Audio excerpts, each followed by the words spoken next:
They say every house carries a memory. Some are warm, some are broken, and some are cursed. Tonight, I want you to imagine a quiet place in Georgia. A home built with love, standing on peaceful land, a place where a family only wanted safety and comfort. But behind its walls, something was waiting. Something older than the house itself, something darker than the night. This is not just another ghost story. This is not a tale that can be brushed away as imagination. What you are about to hear is a chilling true account of a haunting that has been whispered about for decades. A story so terrifying it was turned into books, news coverage, even films. But the truth is far more disturbing than anything Hollywood could ever create. So lean closer, listen carefully, and remember, if you hear a voice calling your name and no one is there, you are not alone. It began with a family, the Wyricks. In the early 1990s, Andy and Lisa moved into a quiet home in Georgia with their little daughter, Heidi. To them, this was supposed to be a fresh beginning, a safe place where they could raise their child. But sometimes the places we choose do not belong to us. Sometimes the land remembers. Heidi was a sweet, innocent girl, full of life, full of imagination, always curious about the world around her. But soon after moving in, she began to speak of a man. Not in dreams, not in whispers, but as if he were standing right beside her. She called him Mr. Gordy. At first, her parents thought it was an imaginary friend. Children often invent playmates. But Heidi's descriptions were too precise, too real. She said he wore a suit, that he spoke kindly to her, that he guided her. And one day, she told her parents details about him that no child could have known. Lisa was unsettled. She asked neighbors if anyone had ever heard of such a man. And to her horror, she learned that there really had been a Mr. Gordy. He had died years before. From that moment on, the line between the living and the dead began to blur. Low whisper, what Heidi saw was not imaginary. At first, it was harmless. Mr. Gordy seemed gentle, protective even. But soon another figure appeared, a man in torn clothing. His shirt was soaked in blood, his face pale, his eyes filled with pain. His name was Lonnie Johnson. Heidi described his injuries in haunting detail. Wounds that matched a man who had once lived and died tragically. Now the family could not deny it. Their daughter was seeing the dead. But then came the darkness, a presence unlike the others. A shadow, tall, faceless, cloaked in black, no warmth, no kindness. Only fear, Heidi called him. The dark man, every time he appeared, she was left trembling. She said he wanted to hurt her, that he followed her, that he stood in the corners of her room at night, watching, waiting. And soon the rest of the family began to feel him too. The air grew heavy, cold, oppressive, lights flickered.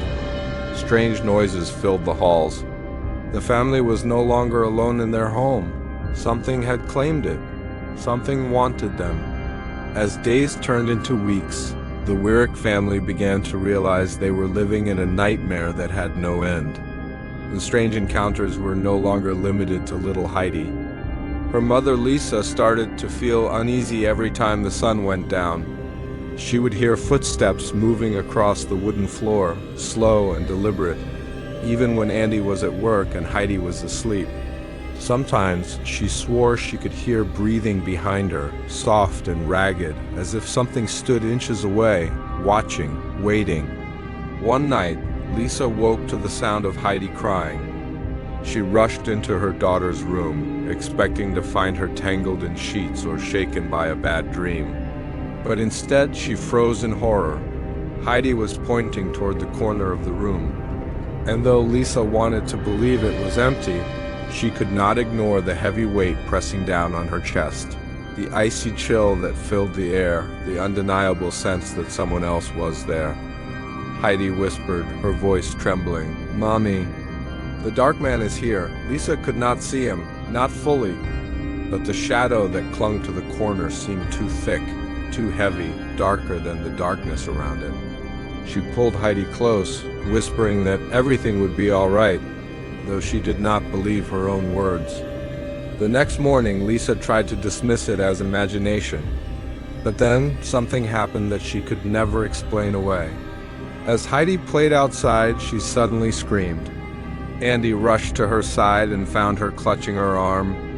A long red scratch ran across her skin, fresh and stinging, as though something invisible had clawed at her. Heidi insisted it was the dark man. The family tried to ignore it, tried to pray it away, but prayers seemed to only stir the darkness further. Soon, their once peaceful home became a place of dread. Doors slammed shut on their own, objects moved when no one was near. Heidi would wake screaming at night, swearing that the dark man was standing over her bed. Neighbors began to notice something was wrong. Lisa confided in one of them, explaining about Mr. Gordy and Lonnie Johnson and the horrifying shadow that tormented her daughter. To her shock, the neighbor admitted that the land itself had a dark history. Tragedies had happened here before, deaths, pain, secrets buried in the soil, and the family had built their lives right on top of it. The house did not belong to them. It never did. As the months passed, the hauntings escalated. Lisa herself began to see fleeting figures in the hallways, a hand brushing past her shoulder when no one was there.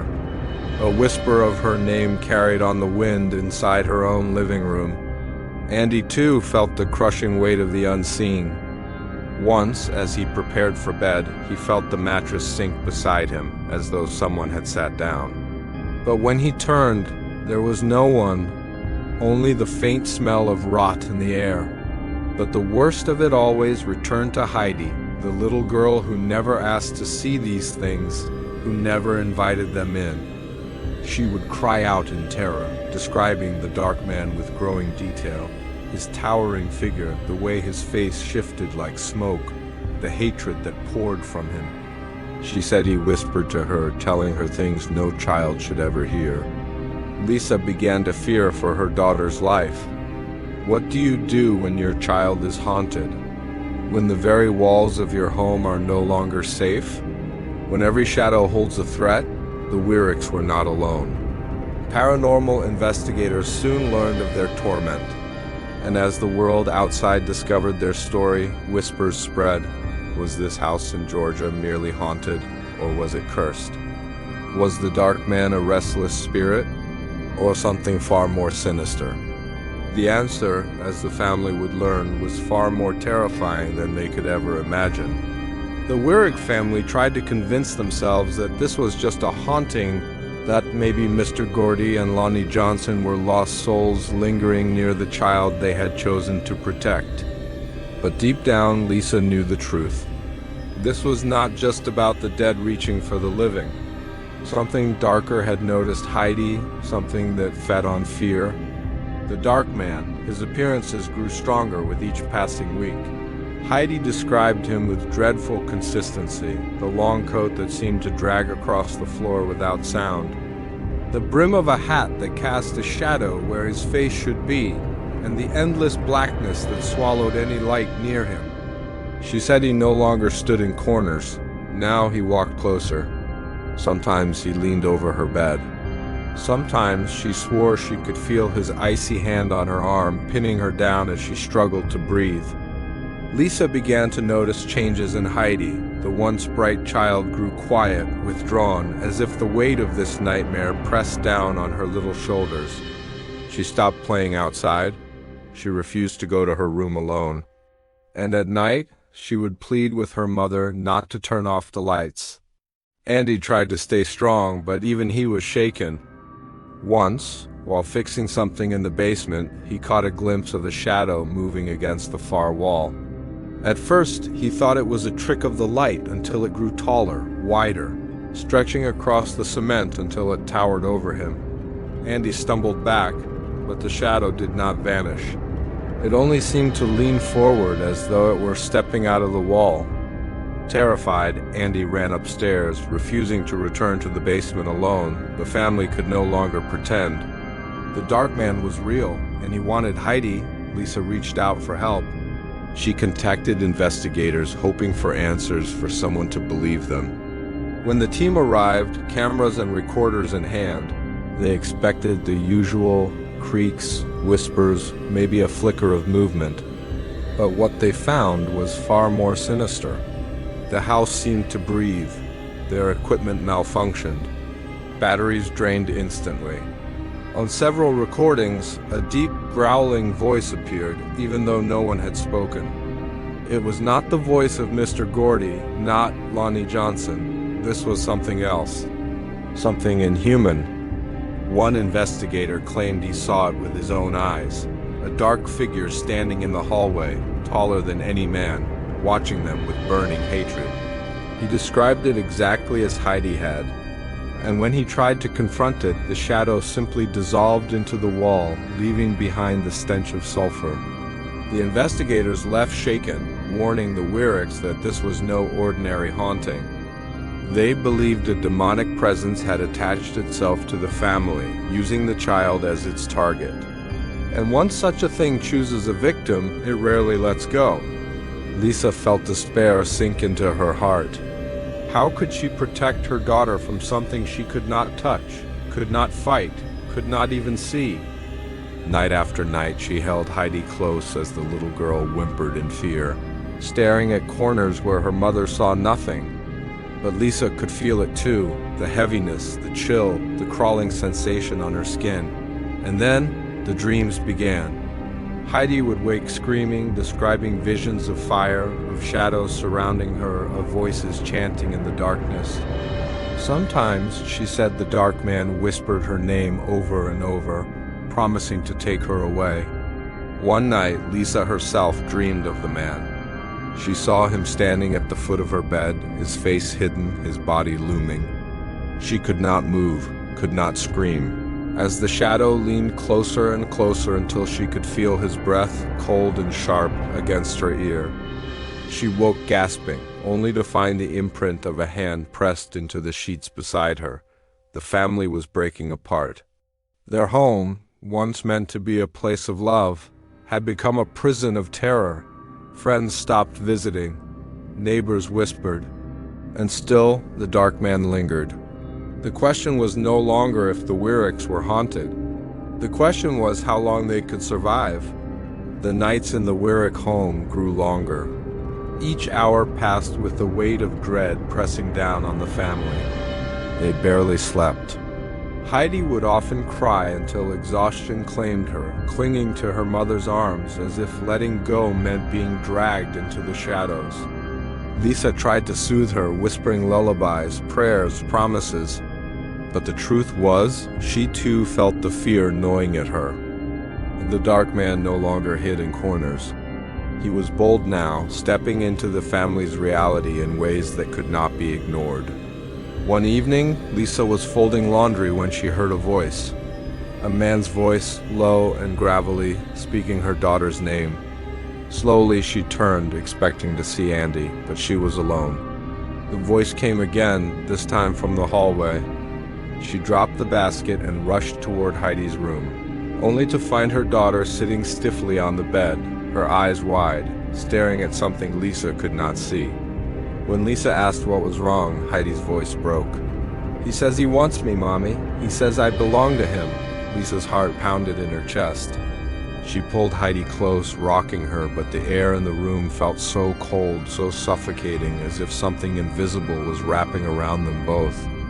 Andy, once skeptical, could no longer deny what was happening. Late one night, he woke to the sound of scratching. Not the sound of mice or creaking wood, but the deliberate scrape of fingernails across the wall. He followed it, flashlight in hand, and froze when he saw deep claw marks carving themselves into the plaster right before his eyes. His stomach turned as he realized no one was touching the wall. The scratches were appearing by themselves. The family was trapped in their own home, too afraid to stay, too desperate to leave. They considered moving, but every attempt to pack ended in chaos. Boxes would be overturned, items would go missing, and a heavy sense of dread filled the air, as though the house itself refused to let them escape. Lisa began to reach out to clergy, begging for spiritual help. A local pastor agreed to bless the home. For a short time, the atmosphere seemed lighter. Heidi even smiled again. But that peace was short-lived. Within days, the activity returned, stronger, angrier, as if the dark man had been provoked. Heidi began waking with bruises on her arms and legs. Tiny hand-shaped marks burned into her skin. She would cry, telling her parents that he was pulling her in her sleep, trying to drag her into the dark. Then came the night that changed everything. Lisa woke to the sound of Heidi screaming, a sound so raw it tore through the silence of the house. She rushed to her daughter's room, only to stop cold in the doorway. Heidi was floating. Just inches above her bed, her small body stiff, arms outstretched, her face contorted in silent terror. Lisa screamed for Andy, who ran in and grabbed their daughter, pulling her down as if fighting against an invisible force that tried to hold her there. The room erupted with chaos. The lights flickered wildly, objects flew from the shelves, and a deafening roar filled the house, not from one voice, but from many, overlapping, growling, shrieking. Andy clutched Heidi tightly, shouting prayers, while Lisa sobbed, begging whatever it was to leave them alone. And then, just as suddenly as it began, it stopped. The lights steadied. The house fell silent. Heidi collapsed into her father's arms, trembling but alive. From that night forward, there was no more doubt. This was not just a haunting. This was an attack. The Wyricks lived in constant fear. Some nights, they would all sleep in the same room, too terrified to separate. Other times, they would leave the house entirely, driving aimlessly through the night, unwilling to return until daylight. But no matter where they went, the presence seemed to follow. Heidi would glance over her shoulder in the car, insisting he was still watching. The dark man was not tied to the house. He was tied to her. And as the weeks turned to months, the Wyrick family realized a chilling truth. This was only the beginning. The days in the Wyrick home blurred together, each one more suffocating than the last. The family no longer spoke of if something would happen. They spoke of when. The house was no longer a home. It was a hunting ground, and Heidi was the prey. Neighbors whispered about strange things they saw near the property. One woman claimed that late at night she spotted a figure standing in the Wyrick's window, tall, still, motionless.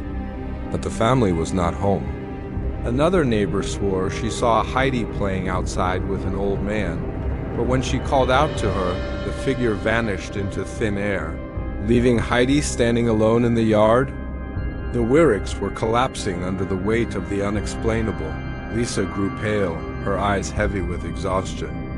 Andy became restless, his nerves stretched thin. And Heidi, once a bright and innocent child, spoke less and less, her little eyes shadowed by fear no child should ever know. It was during one of these nights, when the family huddled together in the living room, that something happened no one could ever forget. The lights went out. The house fell into pitch-black silence, so thick it seemed alive. Andy lit a candle, its flickering glow stretching shadows across the walls. Lisa clutched Heidi close, whispering that it would be all right. But Heidi's eyes widened, fixed on something behind her mother. Her lips trembled. "He is here." Andy turned, raising the candle. And there, standing in the doorway, was the silhouette. Tall, broad, a hat brim casting a void where its face should be. The dark man. He did not move. He did not speak. He only stood, blocking the doorway as though claiming the space as his own. Andy's breath shook as he demanded it leave. His words cracked under fear. The figure did not answer. Instead, the flame in his hand stretched higher, unnaturally tall, before snuffing out completely. Darkness swallowed them whole. The family screamed, stumbling in the pitch black. Objects fell, glass shattered, and Heidi cried out as unseen hands pulled at her. Andy reached blindly, grabbing her arm with all his strength, fighting against the force that tried to drag her away.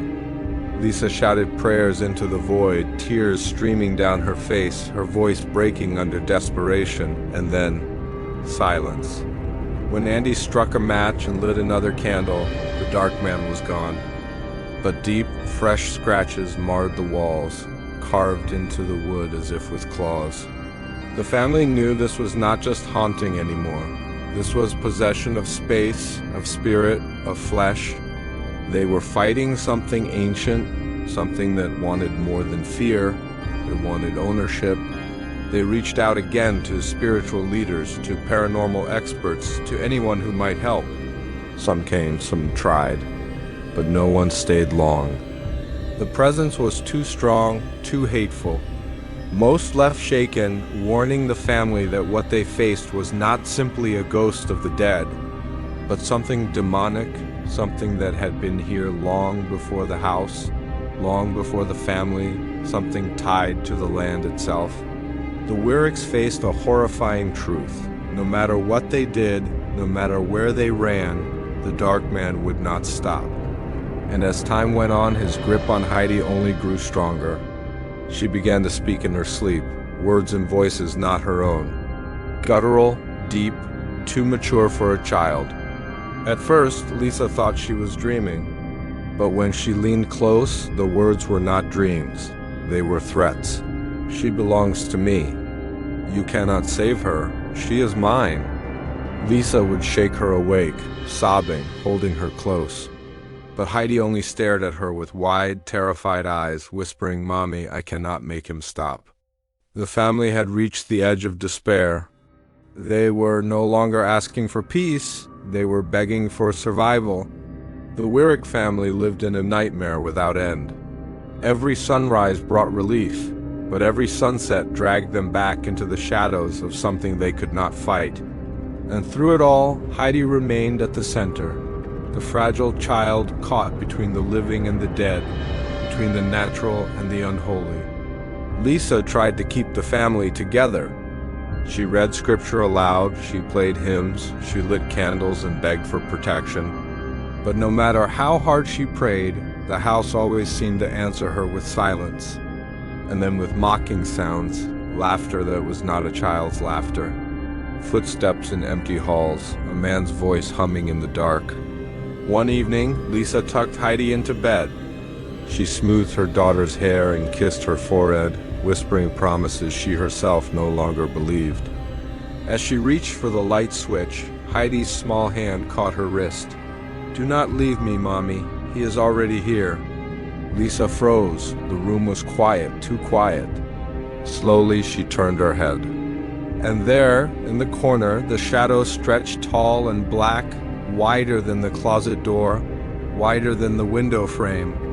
His outline swayed like smoke, yet his presence was solid, undeniable. Lisa's heart pounded.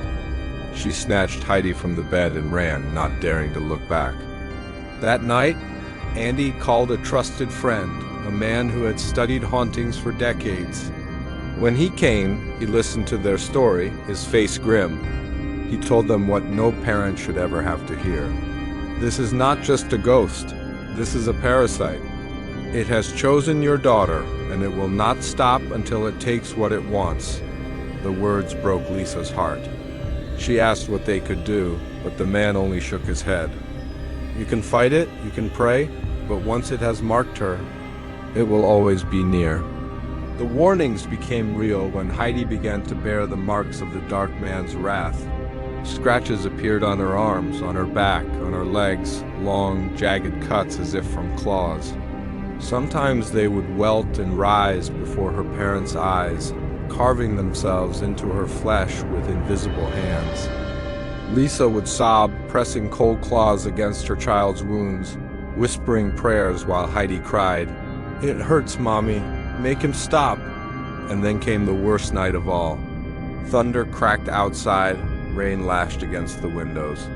The family gathered in the living room, trying to drown out their fear with the sound of the storm. Heidi sat between her parents, clutching her blanket. For a moment, they thought perhaps the storm would cover the whispers, the footsteps, the horrors. But then the power went out. The room fell into darkness. Lightning flashed through the window, and in that brief illumination, Lisa saw him. The dark man, standing right behind the couch, his shadow stretching across the wall. His hat tilted downward, his face hidden in a void so deep it seemed to swallow the light itself. Lisa screamed. Andy spun around, swinging a flashlight, but it flickered and died in his hands.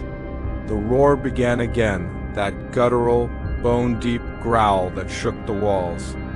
Objects flew through the room, crashing against the furniture. A lamp shattered, a chair toppled over. And in the chaos, Heidi was ripped from her mother's arms. Lisa lunged, screaming her daughter's name, but Heidi was dragged backward across the floor by an unseen force. Her little hands clawed at the carpet, her cries filling the house with a terror no parent should ever hear. Andy dove forward, grabbing her, pulling against the invisible grip. For a moment, it became a tug of war between father and demon. The child caught between them, screaming, her body jerking in both directions, and then silence. The force let go. Andy pulled Heidi into his arms, sobbing with relief. Lisa collapsed beside them, clutching both her husband and her daughter. The house grew still again. The dark man was gone. But the message was clear. He could take her whenever he wanted. From that night forward, the Wyrick family understood. They were not fighting for peace anymore. They were fighting for time. Time before the shadow came again. Time before Heidi was finally taken. And though priests, investigators, and neighbors all tried to help, none could stop the presence. None could banish it. The dark man remained, and for years he haunted Heidi's steps, watching, waiting, claiming her piece by piece. Because some hauntings are not just echoes of the past. Some are living, breathing forces that choose their prey. And once chosen, they never let go. Mommy, he is standing right behind you. The Wyrick family's ordeal in Georgia is remembered as one of the most chilling cases of supernatural torment ever recorded. What began as the innocent visions of a child, Mr. Gordy, the friendly old man, and Lonnie Johnson, the kindly neighbor, soon revealed itself as a mask for something darker, something older, something hungry. The dark man was not a fleeting spirit bound to a tragic death. He was not a soul seeking closure. He was a predator, a shadow that fed on fear, pain, and innocence. And in Heidi, he found the perfect victim, a child who could see beyond the veil, a child too small to fight back. For years, the Wyricks struggled against an enemy they could not touch, could not banish, could not even fully understand. They prayed, they sought help, they endured night after night of torment. But no matter what they tried, the presence lingered, watching, waiting, claiming. Some say the family eventually escaped, that the house was abandoned and left behind. But the truth is more terrifying. Because the dark man was never tied to the house, he was tied to Heidi. He followed her. He stalked her. Even as she grew older, he remained a shadow at her side, a constant reminder that once chosen, there is no escape. And so, the story of the haunting in Georgia is not one of victory or closure or peace. It is a warning, a reminder that the world is not as safe as we want to believe, that there are things in the dark that do not fade, that do not forgive, and that do not forget. If you ever feel a chill when you are alone, if you ever catch a shadow in the corner of your eye that feels too heavy, too dark, if you ever hear a child whisper, he is here, remember the Wyricks, and remember, the dark man never left. This was the true story of the haunting in Georgia. A family haunted, a child tormented, and a darkness that could never be cast out. If you were drawn into this story, if you felt the chill of their struggle, then I invite you to stay with us. Like this video, share it with someone who dares to watch in the dark, and subscribe so you never miss the next story that waits in the shadows. And in the comments below, tell us, what story should we uncover next? Whose nightmare should we bring into the light? The choice is yours, but remember, some doors, once opened, can never be closed. Choose wisely.